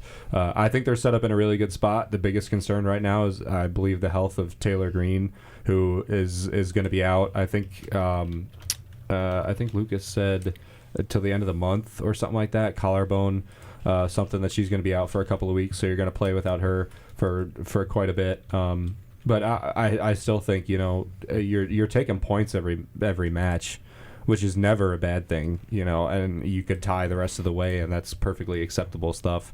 I like the way their offense has been more consistent as of late. I think they've scored a goal in every game since Cincinnati on August 30. Oh, I'm sorry, they didn't score against Toledo, but they haven't scored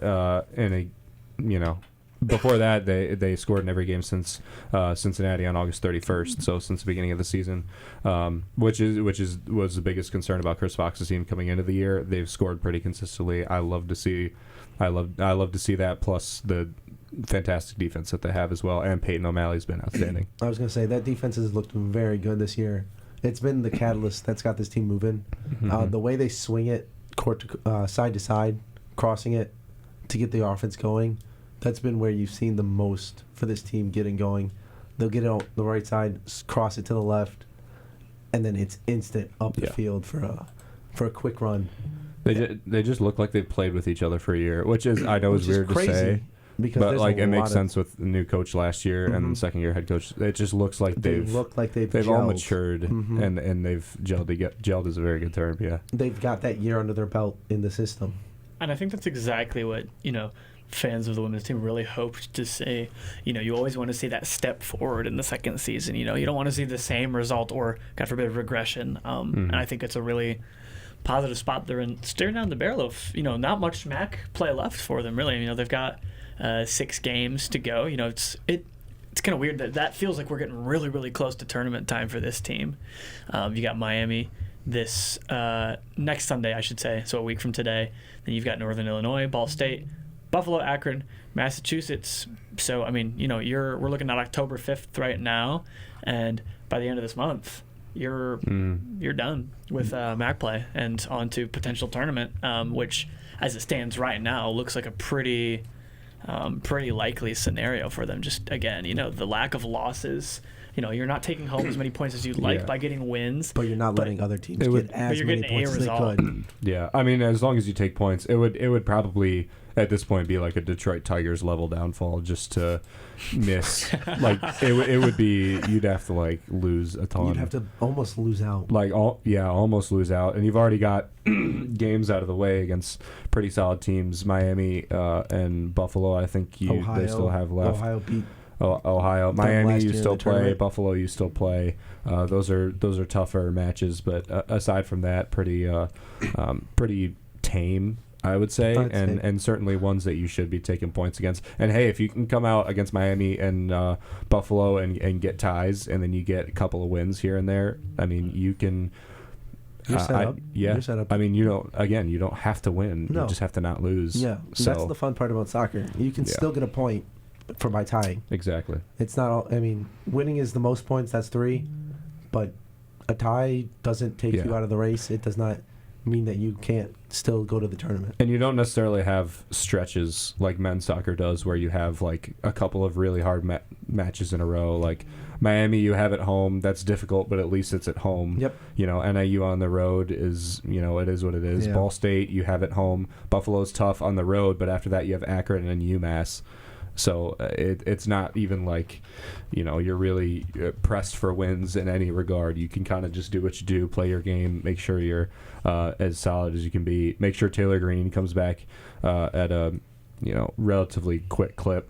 The offenses look better the last couple of games, probably because they scored 4 goals against Central Michigan. That I'm thinking that, but I love the way they're playing. Yeah, I mean, you look at the standings right now, they have 10 points in conference. Kent State also there with 10 points, and then Miami, Buffalo, and Western Michigan are the 3 teams currently ahead of them in the standings. But there's no team with less losses overall than the Falcons in conference right now, and I think that's a very, very valuable spot to be in. Even if you do drop a few here. Yeah. Or overall, they're the only team with 1 loss. That's what I'm saying. Oh, I thought you said in conference. No, I I'm saying apologize. of the teams in their conference. Oh, okay, I see what you're saying. I Yeah. apologize. No, you're good. Yeah. But of the MAC teams, they have one loss on the season period. The closest is Western Michigan and Buffalo, who both have 2 losses. One of Buffalo's being a conference loss. Western Michigan sitting at 5-0-1. They're perfect in conference. So that's, certainly the presumable top dog right now. But even so, I mean, yeah, I think you would need nothing short of a very uncharacteristic collapse. We haven't seen this team go on, stretches where they struggle, or even stretches like the men's team has had recently. Well, I think the big thing is their defense first team. Defense travels. They can lean on it if their offense is struggling. Defense wins championships. Defense wins championships. It's just like so streak proof. Yeah. To be a defensive team, because which defense is part is of it's a lot of hustle. Yeah. You got to just put yourself in the right place. You got to hustle. You got to get in the passing lanes. Yeah, you just hustle on that. This is what I was saying about football too. Like it's all an effort thing, and as long as you're putting in effort, you're going to see results from it. Like the offense might not be there every time, but you don't have to score if you're throwing up a 0. Yeah, if you're because you're still taking a point, right? Or at least you're still contributing to a winning percentage. And so their only loss in the season is to a Big Ten team in Illinois. Yeah, with a 1-0 loss. Yeah, which and a game that you probably could have won. Yeah, I was about to say they had their chances. They had the goalie for Illinois made some amazing saves. Yeah.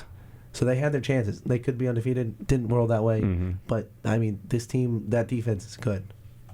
Yeah, I think you're getting near the point. You're not there yet, but we're getting near the point where it's like, okay, now who's going to be their like actual competition in tournament time? I mean, I feel really comfortable saying that they're going to be there in Columbus for this tournament. Do you think it's Western Michigan? I feel like just the fact that they haven't dropped a conference game and they only have 2 losses total, that feels to me like by far the best team in the MAC. But I mean, admittedly, I haven't watched. I've seen one of their games, but just going over stats, I mean, it just kind of seems like they're the class of the conference right now. But I don't think those other teams ahead of Bowling Green. I don't think that there's any reason that they can't get a result or even a win. Yeah, I mean, Western certainly is for me, at least because they've already beaten Miami, who's got 12 points. They're 4-2 overall. That's one of Miami's losses is Western Michigan win, and then Ball State as well, who without the Western Michigan loss would be 2-1. Still not a bad team. So I think it's definitely Western Michigan just off of normal pedigree, and also because they've just played very well this season. Buffalo also, it's hard to deny a 9-2-1 overall record, and only 1 loss in conference play with 5 wins as well. I think they're a pretty strong team. But just like in men's, I don't see any reason that any of the teams within the top 5 can compete for anything. So I don't see, there's probably a definitive bubble of the 4 teams of Bowling Green, Miami, Buffalo, and Western Michigan. They happen to sit at the top, but I don't think Kent State falls into that necessarily. Eastern, maybe not. And I think those are definitely the ones to look out for the rest of the way. I mean, Western Michigan's always going to be the team to beat. Yeah. So the easy answer is just the Broncos all the time. Yeah, I think the bottom of the tournament could be a little bit interesting as you get towards the end of the season here because of the I feel like Ball State is like the cutoff point of like, okay, we're getting to the worst teams in the conference. And the reason I have it at like 7 teams and not 6 there is because Ball State, they have 3 losses, but they've only lost to teams in that top group of the conference. They've lost to Eastern and Kent, and I believe Miami was the other one for Ball State. So, it's 3 top. Western. It was Western, Buffalo, and Kent State. So, those top teams. Buffalo, they're only 3 of lost. the top 5. I think Miami. Miami's only lost to Miami lost to Buffalo and Western Michigan, which are the top 2 teams. So again, like the top teams are playing each other and beating up on each other. But I think the separation is pretty. Yeah, they're clear. Clearly separating themselves, and I would say that those top 4 teams could all compete as of right now, unless one really steps ahead. But at least for Bowling Green, I think that, again, when you're in that top 4, the defense is kind of what, playing a defensive game is such a big advantage over a lot of teams that might rely on offense a little bit more, especially with, having Peyton O'Malley is the hottest, maybe the best goaltender in MAC women's soccer right now. So, it's probably 50-50 every time that they step onto the pitch with one of those top 4 teams, I think. Yeah, I think they're in a really good spot. And it doesn't, especially when you get into tournament time, you're not going to have those ties. But the fact that you play defensively and the fact that you're having a lot of those ties, you're not taking losses is... you're playing to an end at some point. You know what I mean? We're getting a result. Doesn't mean we're going to get the win. We might not get all the points, but we're like contending and, on some level accomplishing what they're looking to on that day. You're not losing. And I think that kind of play really translates well to the tournament environment, even if it's just, the ability to get up and then, kind of hold the ball and move it around, even if we're not taking, a lot more shots. I think the same types of, like their play style, they're, very possession heavy and, playing towards those ties, obviously you're trying to win in those situations still. Regardless, my point is it lends itself well to trying to close out in those clutch moments in tournament games. Yeah. So I think I feel like the optimism level should be, and probably rightfully is, very high. And there's very few ways to hurt yourself through the rest. I mean, there is, like, you can just lose out or whatever, but there's pretty much only ways to help yourself by beating or tying Miami, beating or tying Buffalo.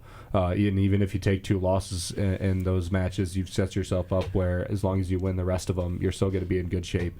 And I think you should, even if you finish the last team into the championship, you should be confident in yourself and how you've played this season and being able to make a deep run. Also, because kind of tongue in cheek now, Ohio's knocked you out the last 2 years. They're not looking like they're gonna be in the championship as well. They're only 1-2-3 and 1-2-3 and 3-6-4 overall. So that's kind of been the bane of your championship appearances, and they're not going to be in it anymore. So you're at least going to see a new opponent and maybe one that's not as familiar. And I think that matters a lot, honestly. I do. It's easy to joke about it, but I think the familiarity with this team kind of having your number, and it may just be like a situation of some teams match up better against others, and just having that chance to, we're not coming into this with as much history, if you're matching up against any of those other 11 MAC teams that aren't Ohio or Bowling Green, just kind of write a new chapter to it, so to speak, I guess. You're not coming with this history and this, kind of insurmountable wall that it seems like they've tried to get over. Yeah, it'd be a different story if, like, Ohio 1-1, BG 1-1, and then you get the decider this year. Like, that would be everybody gear up for that. Yeah. But losing back-to-back years to the same team, like, that sticks in the craw of people, and it should. But it'd be nice to see a team, hopefully they get one of the top 3 spots so that they can see an easier team first round. There's plenty of time for them to, because you really don't want to see Western. No. And you really don't want to see, like, Miami or something in the first, Miami, Buffalo, Western. You don't want to see them first round. You want to make sure that you don't have to. Right. And it'll be interesting because, the way it's stacking up right now, if things look close to what the standings look like right now, we're probably watching a regular season rematch for Bowling Green's first round game. Most likely, yeah. One of those Buffalo-Miami spots, and it could shake up, obviously, too. There's 1 point separating Buffalo and Western right now. And even if you rise, Kent State and Eastern Michigan are still right there with you. So most likely you're going to see a team that you've played already in the regular season. It'd be weird for you to not. Yeah. I think you play everybody, so. Yeah. So we'll have to, certainly keep the eyes to the Falcons as they host Miami a week from today. Actually, we'll get to talk about that one right after it's happened. But definitely a big game to watch, as one of the best 2 teams remaining out of 6 games on this schedule for the women's soccer team. So check out bgfalconmedia.com as always, and BG Falcon Media and the Falcon Media Sports Network, of course, on all social platforms to stay up to date with what's going on in that game. We're going to go ahead and move on and pitch things a little bit more into Ben Korak's realm. Not that you don't, know soccer certainly, but I think you are, a little more of an enjoyer of the remaining two sports. So we're gonna go ahead and start talking about some volleyball, who just looks like a house, man. I mean, they look so strong. I mean, and the biggest thing is we talked with women's soccer and Taylor Green being missing, and their ability to still find wins. Volleyball is now 6-0, I believe, without Lauren Hovey in the lineup, which is no testament to Lauren and that she's not contributing to the team, because trust me, she is. It's just to the rest of the team and how they're set up, just the offense. You've got your middle blocker Jessica Andrews playing on the right side now in Lauren Hovey's spot, which she has not played, to my knowledge, in a Bowling Green uniform right side consistently, and yet is having some of her best offensive stretch, one of her best offensive stretches of her career in the orange and brown in her senior season, playing from the right side. She had, I can't do math, 24 kills, only 4 errors, and 42 total attacks, both games this week against Eastern and Central. She had above 450 hitting percentage, which is unbelievable. Contributed 6 blocks as well from the right side, and a lesser blocking position than she'd be playing as the middle, playing across the other side of the net from Avery Hobson, who's just been an unbelievable offensive addition to the team. She's been the best offensive player, especially with Lauren Hovey being out, maybe even including Lauren Hovey, the best offensive player on the team. The team is set up so well. Alex Del Piombo and the coaching staff makes perfect adjustments. They know the team. Said it a lot this season. They've said it a lot. The players have. But it feels like they haven't missed a beat. Like, you could not have followed the program at all, look at the record, look at who they beat, and think that it's a Daniela Tomic team, which I think is very empowering, considering 13 seasons she earned her way into being, the team to beat almost every year in the MAC, and that's just been continued. So it's been certainly impressive to see, and you're heading into a pretty difficult stretch of volleyball in the next couple of weeks. So it'll be big to see how they perform during that. Yeah, I haven't talked about this as much because, it was early and it was, kind of just a wait to see. But now that the team is performing as well as they are, including in the absence of Lauren Hovey, I feel like this is a very unique position to be in for a first-year head coach. Because things are just going this well, and with Bowling Green Volleyball's history and the fact that Coach Del Piombo has been a part of this staff that's, won... or a part of a staff that won multiple MAC titles, I don't know that you can get a lot more pressure as a first-year head coach, but, I mean, I feel like they're just nailing it right now. The other main team in the Mid-American Conference that had a big coaching change was Central Michigan. They did bring in a very successful head coach, Ariel Wilson, but she was not a grown product. Like, she came from Missouri, so she has a brand new program. Central's currently 0-4 in conference play and 3-13 overall. This is a team that was 15-3 in the MAC play last season without a great amount of turnover, and then they've turned that around into 3-13 this season. But Bowling Green is 4-0 and 10-6 overall, on the same pace or better than they had in 2024. So I mean, it's just great to see that Alex Del Piombo is doing the things that she's doing. I've been really impressed with the adjustments she's made. I think the BG has not dominated every match as they have last season necessarily, but it's better to see that that they're being able to make adjustments and getting better as the game goes along, rather than just pounding from the start. Because then when you get into games against a team that's playing better than you, you're able to make an adjustment and kind of turn the thing around. And we saw that against Eastern Michigan. They were down 2-1 to Eastern in going into the fourth set, and then they pretty much dominated Eastern in the fourth set and won in a tight match. But there was no there was no doubt that they were probably going to come away with that fifth set. So, it was a very good weekend for them against Eastern and Central. 4 straight matches against 4 straight opponents. It gets harder with competition now, but it gets easier because you're playing the same team twice, so you know what to expect the second day especially. I don't see any reason why Bowling Green still isn't the MAC favorite for the regular season and the tournament. Ball State looks good, but I don't think they're, even if Lauren Hovey comes back. When Lauren Hovey comes back, they're just it's even got to take a step up. Yeah, and if you look at this same team a year ago this time, a lot more matches going the distance. Yeah. You know, go back to September 27th of last season. They went 3-2 win over Ball State. Then they swept Ball State the next day. Then you go 3-2, 5-set win over Toledo, 5-set win over Western Michigan, and then they sweep Western Michigan the next night. And then they lose in 5 sets to Eastern. They lose in 5 sets to Central. I mean, that's... And then they win out the rest of the MAC regular season. Yeah. They don't lose a match. And I don't think they have a 5-setter either the rest of the season. They Ohio. Last match of the last match of the season, they went 5. But that's also with an Ohio team that their back was against the wall. They needed to win to get in, and BG still beat them. So, but yeah, I get what you're saying. I also think, apologies, that you look at the non-conference schedule, which I think is a pretty big tell. They played 4 straight ranked teams, including Indiana, who received votes, but probably should have been in the top 25 at the time. In my opinion, they were maybe the best team that BG played that stretch of 4 matches. They won, I think, 6 total sets last year against 4 Power 4 opponents. They won 1 set, and that was at home against Ohio State in front of a record-selling crowd. Record-breaking crowd in the Stroh Center. So they've even played better through non-conference play than they did last season with 4 seniors who, you lost a lot of talent, and you're somehow playing to the same level or better. It's just so impressive what they've been able to do, what Del Piombo's done, what Chelsea Carter and Alexa Wharton have done with the team. They just look so much. They just play with so much confidence, even though there's a lot of things that could kind of spoil that confidence. They've just coached them into being so far through MAC play invincible.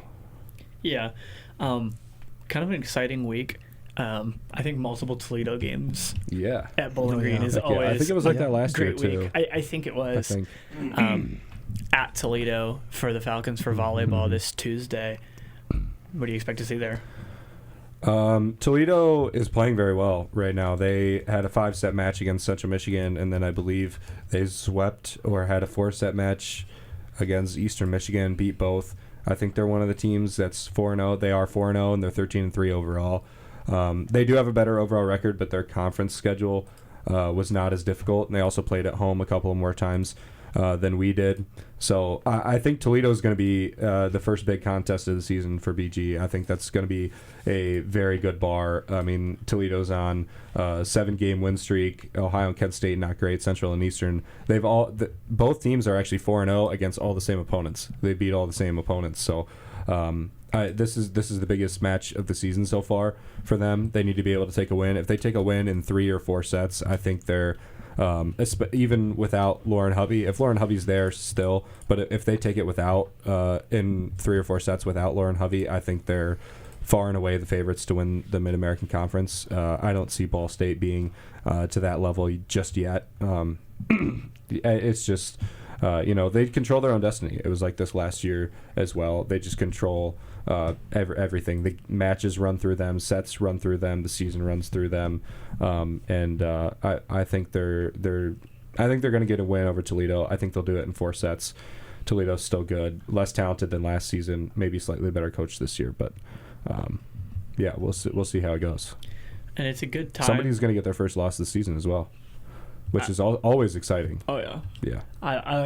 A rivalry game is always enough to get excited for, but especially when you've got competitive teams on both sides, it really pushes it over the edge there. And it's a good time for a test there too, because you've got the NIU series next weekend, Thursday, Friday. Yes. And then you go back-to-back series against Ball State and Western Michigan, and that's could be definitely a toughest 4-game stretch of the season. Followed by then hosting Toledo after that too. So I mean, this right here kind of feels like the toughest part of the end of the season. Yeah, I would say. I mean, when I say this is it, I mean this is it. Because after Miami's decent but not great. Akron, you should win. Buffalo, you should win. That should be 6 wins right there.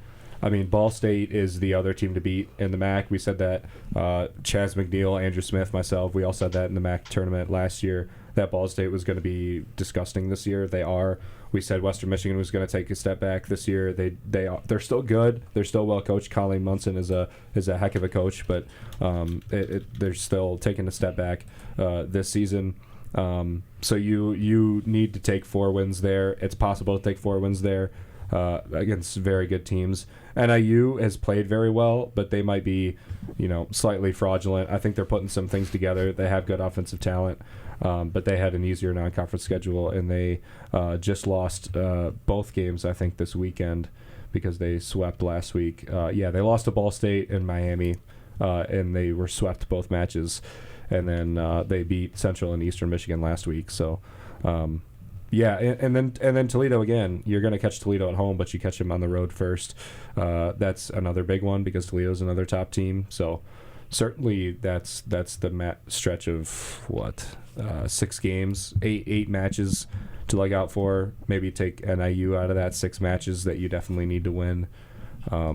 You're the team to beat right now, so you need to play like you're the team to beat. You need to go out and get wins. 8-0 would be fantastic. That would set you up for a perfect record in MAC play.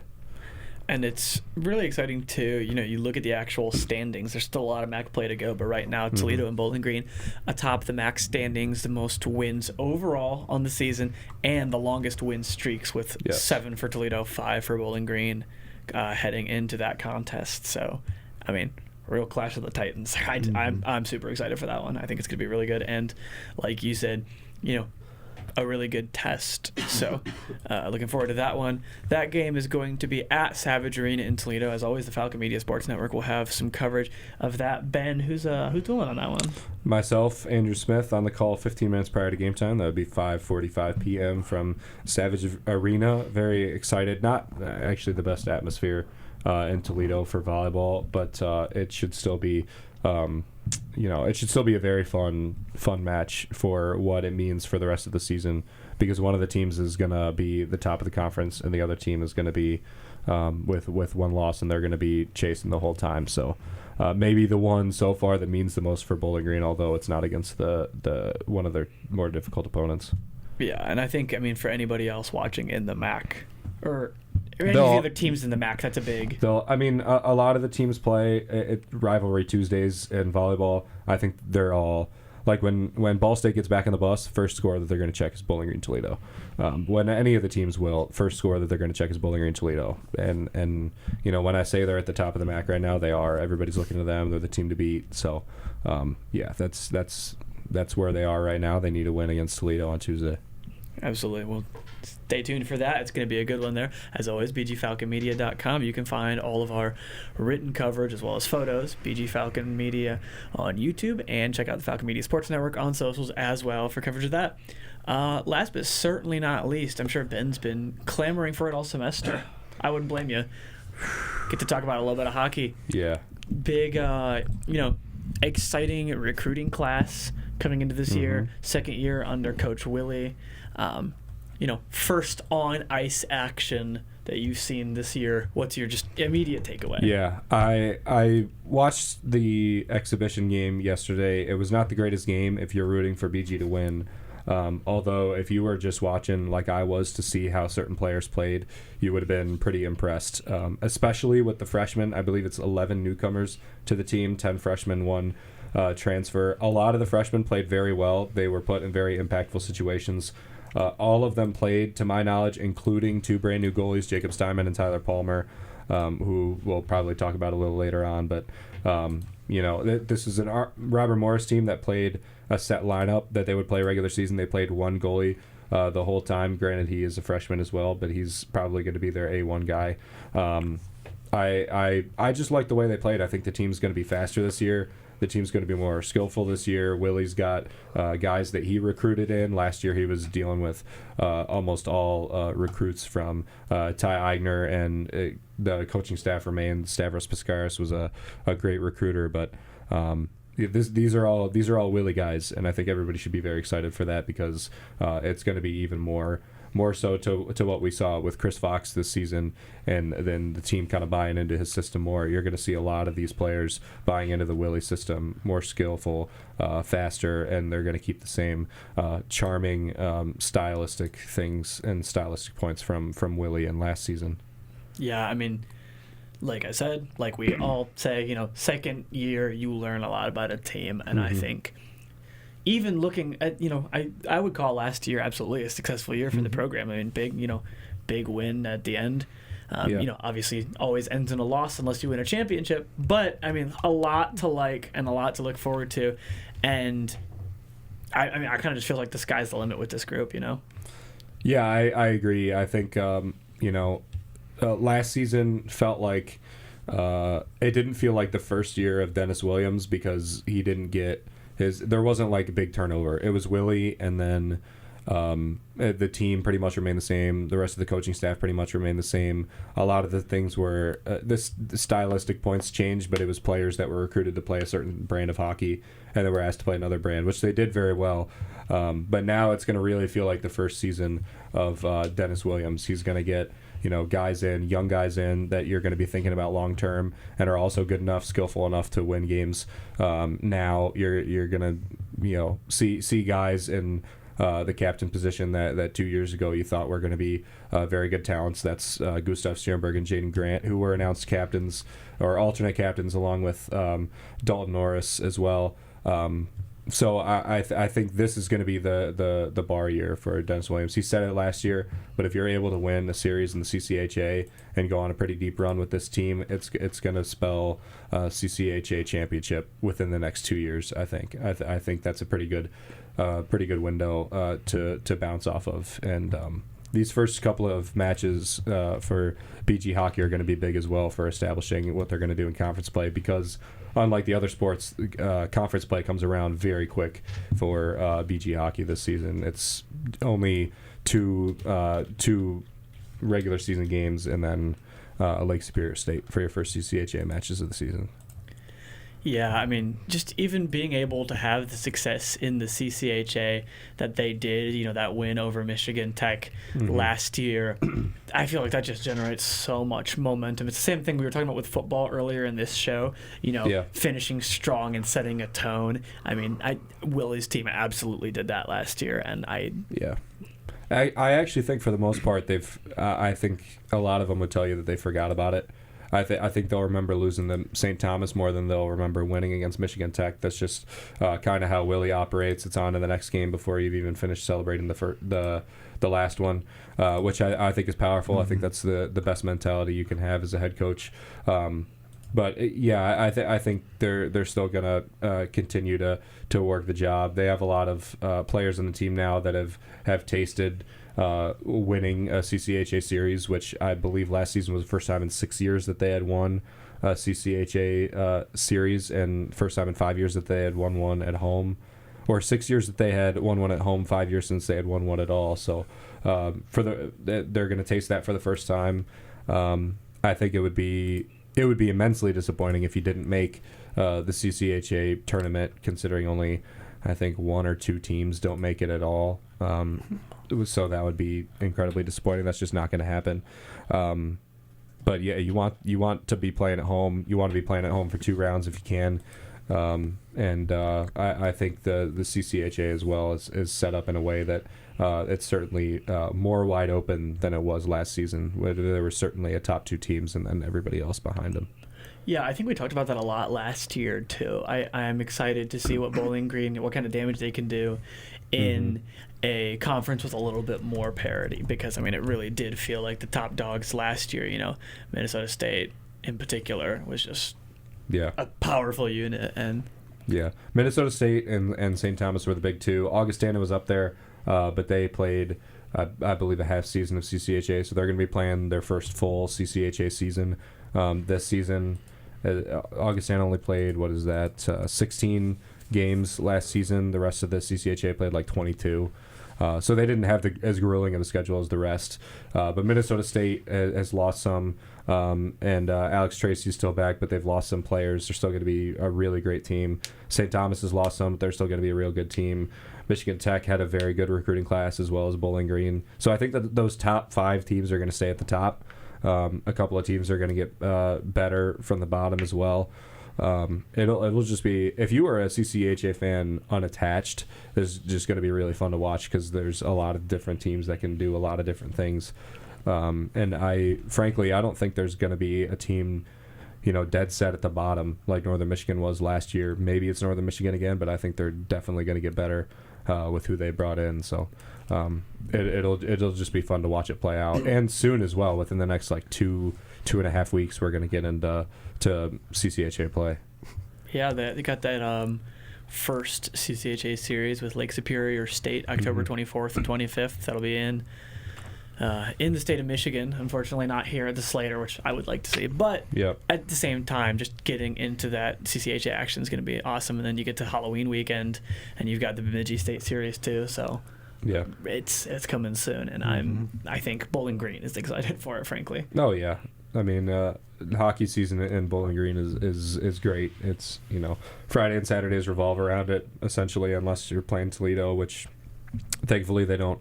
During the season. I also think that the schedule this year is much more favorable. They don't play a conference opponent on Thanksgiving week, so they do play at home. They play home against Princeton, but last year they played a conference opponent. That was Michigan Tech, and like nobody was here for it, students especially. They only play one series in conference play in December, which also helps because last season they played 2, and the second one students had already moved out, and not a lot of people went to that one. You play Ohio State at home, but again, not a conference. That's a conference series or a non-conference series. It's before everybody gets back. Once everybody gets back, then you play conference again. So I think for fans, it's a much more beneficial schedule this season, and you get Notre Dame and Ohio State to look forward to, which are going to be very fun. You play the U.S. development team again. You play Princeton, who's a fun Ivy League team to play. Niagara's fun. That's a team that you don't play a whole lot. So I think it's going to be a fantastic season for hockey, and a very interesting one for Willie and a new crew. And I even think disregarding how it affects your schedule, just in terms of Bowling Green being a hockey town and like fan embracing, I am so excited for those Ohio State Notre Dame series. Those are going to be awesome. The home and homes are always fun. Just a different program with a rich history and a lot of sports, but two very big name recognition there. Yeah, and BG's still the only hockey team and men's hockey team in the state of Ohio to win a national championship. Love it. All right. So we still hold that over Ohio State, although Ohio State is a very good team. But Notre Dame also. But yeah, they're fun. And it's what I want to see out of any of the teams. Challenge yourself with high quality Big Ten competition in your non-conference. Best way to get better is to play with the best. Yeah. So that's really the only sport that we have here at BG that doesn't play an extremely difficult non-conference. At least over the last couple of years was hockey. But even now you can't make that argument because Ohio State and Notre Dame are both Big Ten teams. Princeton's not a bad team at all. Niagara's not a bad team at all. So you have a pretty difficult non-conference schedule as well, which is nice considering the last couple of years has been pretty easy, and then you jump into conference play that's harder than your preseason or I guess your non-conference. Yeah.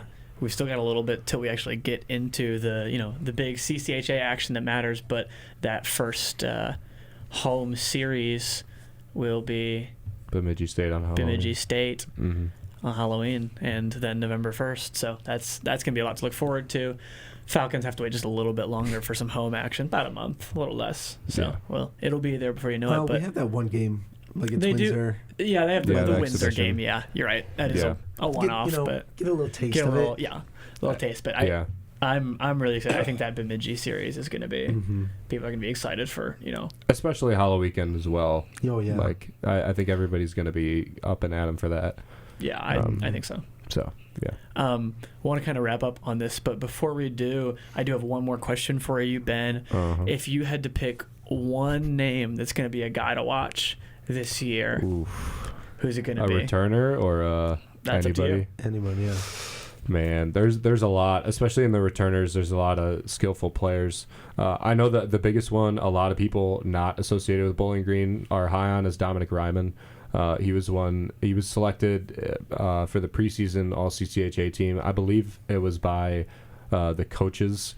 The coaches selected him.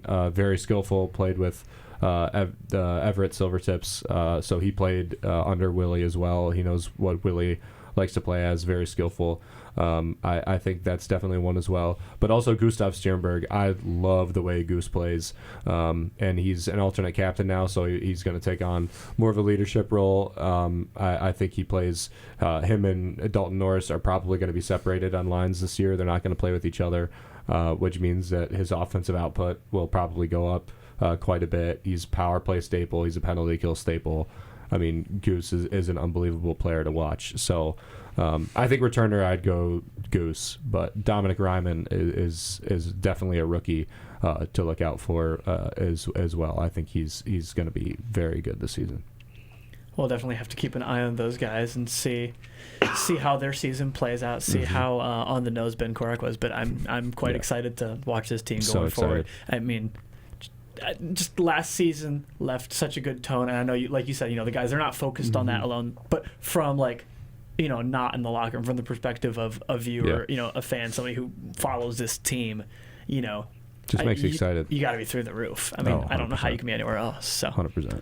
Bowling Green will take a little road trip, and the first home action for the year will be with Windsor from Ontario visiting the Slater Family Ice Arena on October 17th. That's a Friday. But before that, they will play a series next weekend against Niagara. And Ben, are you going to be there?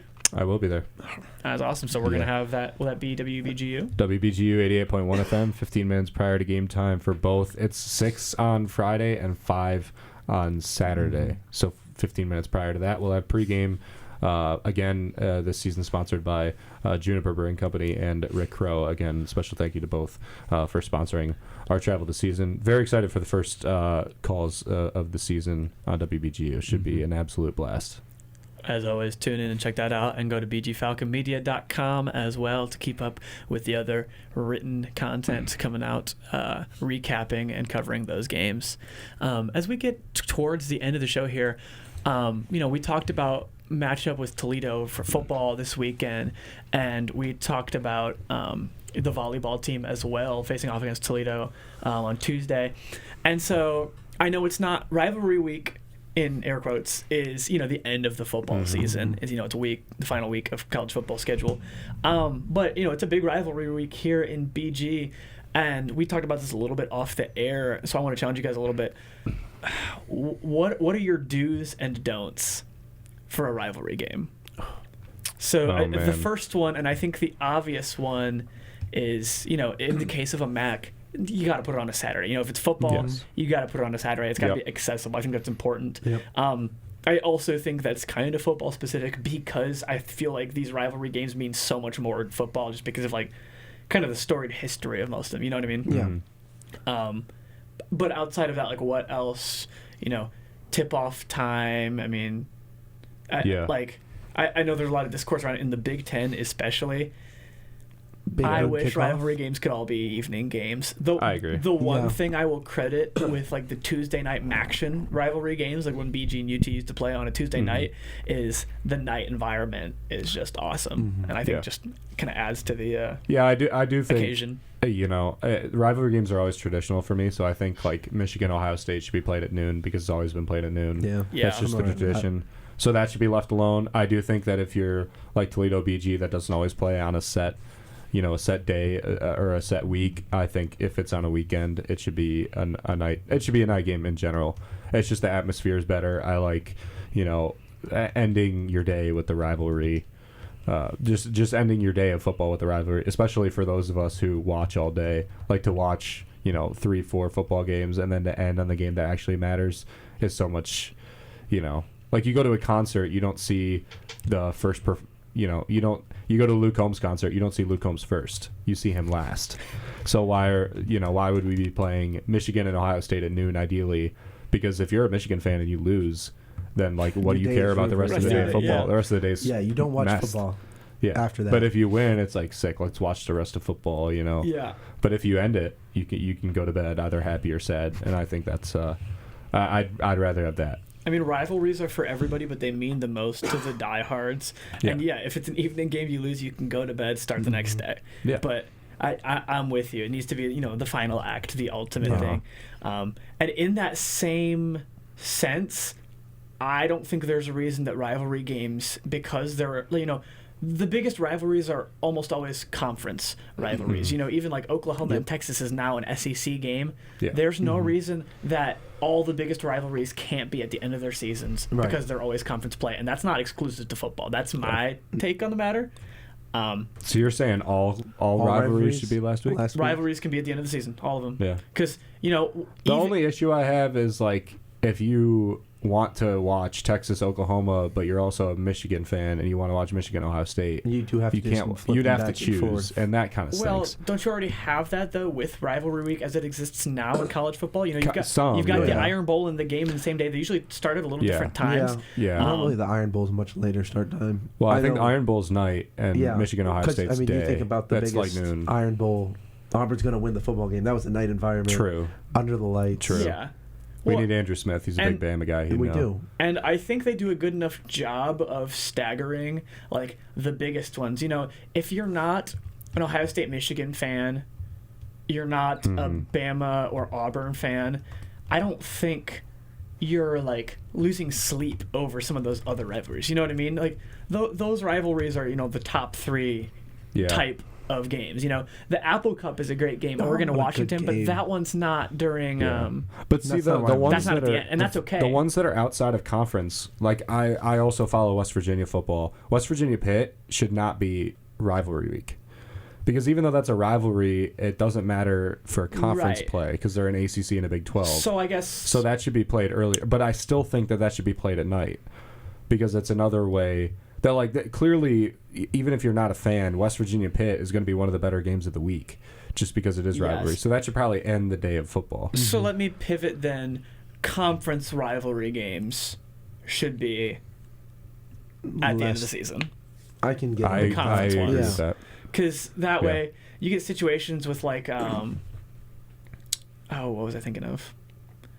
You know, like the Oklahoma and Texas, for example, when they weren't in the same conference. You know, okay, sure, then it doesn't really make sense to have them 2-3 for that game. I mean, it's the only time you can fit it in for those two teams. Yeah. But then, you know, at the end of the season, if you're going to have a conference game anyway, I don't think any reason not to, because having that rivalry game at the end of the year makes it mean something for, you know, if one of the teams is coming into that game with nothing else going for them, I mean, you could be 0-11, but if you're going into your last game and it's your rival, yeah. I mean, but just look at this. Like, they haven't scheduled all these games yet, but obviously not everybody cares about all of these. Bama, Auburn, LSU, Oklahoma, Oregon, Washington, Notre Dame, Stanford, which isn't a great game, but that's kind of a rivalry. Florida, Florida State, Wisconsin, Minnesota, UCLA, USC, Boston College, Syracuse. Like, that's already just so many. Ohio State, Michigan, Clemson, South Carolina.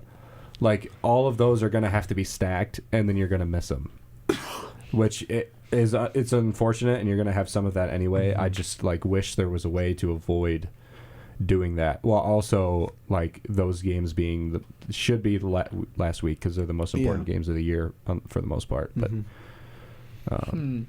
it's just there's not a good answer. Like, how do you combat that? I think you don't, only because you always run that risk on some level in any week. You know what I mean? Whether or not a game is, you know, billed as a rivalry or a marquee one. I know some of them mean more in concept, but, you know, they're not always the best games either. You know, sometimes one of the teams is just better and they just, you know, kind of beat them down. Yeah. And so it's like, at that point, oh man, we gave this whole, you know, priority spectacle window to this game and it was a dud. That's okay. Yeah. But, you know, even like yesterday, you know, if you wanted to watch Texas and Florida, which ended up being a surprising upset of Texas, maybe not surprising if you're Texas hate watching. Yeah. But, you know, if you watched that game, you probably didn't watch Penn State UCLA or Alabama Vanderbilt was overlapping. Yeah. I just, you know, I would rather, like, the two that are scheduled right now, Michigan, Ohio State, Clemson, South Carolina, like, I would rather not miss either of those. Yeah. And, like, I'm going to watch Michigan, Ohio State, obviously. But it's just unfortunate that you don't get to watch that you can't both fully enjoy both. And about a time machine, games. we'll go back in time, watch both noon games. We also need to have a brainwash so we don't know. So you don't remember it. And I just keep rewatching the same game over and over. I just saw a tweet about this too. I think, like, the biggest loser in this scenario is a team any team whose like most hated rival is not mutual. You know what I mean? Like I'm thinking Penn a little State bit, not to point everyone in the Big Ten. point the finger at all, but I think of Michigan State a little bit. Penn State and Ohio State. Penn State. I mean, yeah, I would say Penn State's biggest rivalry of recent years is probably that Ohio State game. I mean, how many of the whiteouts have been that? But also like Michigan State's rivals, just because I follow, they play Maryland last game of the year. Like Indiana's their other rival. That's the other team that they play every single year. So why is Indiana not scheduled? Right. Like that's just. And another problem too is, you know, again, sometimes those games are going to be uncompetitive. And so yeah, you run that risk with a rivalry anyway. Yeah. Right. But that's I think part of the problem, and I think the NFL actually handles this well, even though I don't think rivalries are really embraced that well besides some divisional games. But like the flexing of games, I feel could be done more when you see that a team's like Ohio, you know, no discredit to the Golden Gophers, but Ohio State, Minnesota as a nightcap. Yeah. I mean, did you go into that thinking? I don't know if you even watched it. Did you go into this weekend thinking that that's going to be anything but a pretty big Ohio State win? And I mean, they took care of business. No, I know a lot of Ohio State fans that didn't watch because why? I watched like the first half, and that was it. I was like, that's all you need, as long as you make sure that they're like actually right. not going to get upset or something. Yeah. Hey, that first drive for me. Minnesota, I think that's very why. nice. I think that's why a lot of the rivalry week games aren't scheduled, is because they kind of want to see. Like, I think at this point you could start getting a read on like, okay, so and so is going to be really competing, so and so's not. Yeah. Like, I think you could really get a read, and the schedule is going to be done in maybe that by way. week 6. Yeah. And I think that's why you can always have that Ohio State Michigan at noon. Always, because they're always going to be competing. Yep, and always. Regardless, the two teams hate each other that much that it doesn't matter. They're just going to. I mean, Michigan's been clearly the inferior team and beat Ohio State, and Ohio State's been clearly an inferior team and beat Michigan. Yep. So, and that's what you're going to do with that. Yep. It's magic anyway, so you might as well have it at the same time every year. Ultimately, what makes it rivalries anyway, you know. For all the things that we can complain about and care about, it's still going to be, if you have to pick one game on the schedule before the season, it's going to be the one you circle. It's the very last one. It's the best one usually. Take care of business against your rival, and you got those bragging rights for a year, and that's all that really matters. So we'll look to this week and see if Bowling Green can do that in two of their, I guess I would say probably the two big sports in action right now, probably the most talked about with their first-year head coaches. So. The football and volleyball teams. So all eyes will turn to these Toledo matchups this week. But that's going to do it for us here on the Zig Zone. As always, you can stay up to date with BG Falcon Media Sports Network's content on bgfalconmedia.com, as well as following BG Falcon Media on socials or at BG_FMSN, especially on Twitter X, where you can keep up with almost all of our content going up, as well as check out BG Falcon Media on YouTube for re-uploads of broadcasts, video packages, re-uploads of this show, and the interviews from this show. And as always, you can stay tuned to all those channels for everything going on in Bowling Green athletics, and we will keep you up to date. So that's going to do it for us here from the Coolin Center studio. For Foster Rostai and Ben Korek, I'm Holden Ruck saying, "I Ziggy."